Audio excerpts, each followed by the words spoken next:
UPA ഒന്നാം സർക്കാരാണ് രാജ്യത്ത് തൊഴിലുറപ്പ് നിയമം കൊണ്ടുവന്നത്. ചരിത്രമല്ലേ അത്? തൊഴിലുറപ്പ് നിയമം എന്ന് പറയുന്നത് ഇന്ന് ഈ രാജ്യത്ത് ഒരാൾക്ക് തൊഴിലില്ലാതിരിക്കാൻ കഴിയില്ല.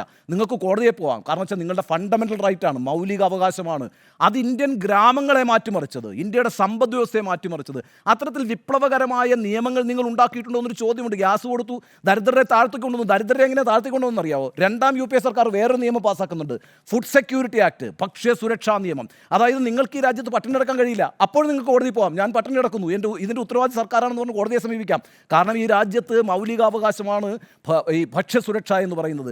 ഇത്തരത്തിലുള്ള നിയമങ്ങൾ നടപ്പാക്കിയതിൻ്റെ അതൊക്കെയാണ് ഒരു പ്രധാനമന്ത്രി ഇന്നുകൊണ്ട് പറയേണ്ടത്. അല്ല ഞങ്ങൾ ഗ്യാസ് കൊടുത്തു, അല്ലെങ്കിൽ ഞങ്ങൾ ദരിദ്രരുടെ എണ്ണം കുറച്ചുകൊണ്ട് കൊടുത്തു, ഞങ്ങൾ റേഷൻ കടയിൽ അരി ഉറപ്പാക്കി, ഇത്തരത്തിലുള്ള കാര്യങ്ങൾ പറഞ്ഞുകൊണ്ടാണ് ഇന്ന് ഈ വലിയ ആരോപണങ്ങളെ നരേന്ദ്രമോദി നേരിടാൻ ശ്രമിച്ചത്. അങ്ങേയറ്റം പത്തറ്റിക് ആയിരുന്നു ഇന്നത്തെ നരേന്ദ്രമോദിയുടെ പെർഫോമൻസ്.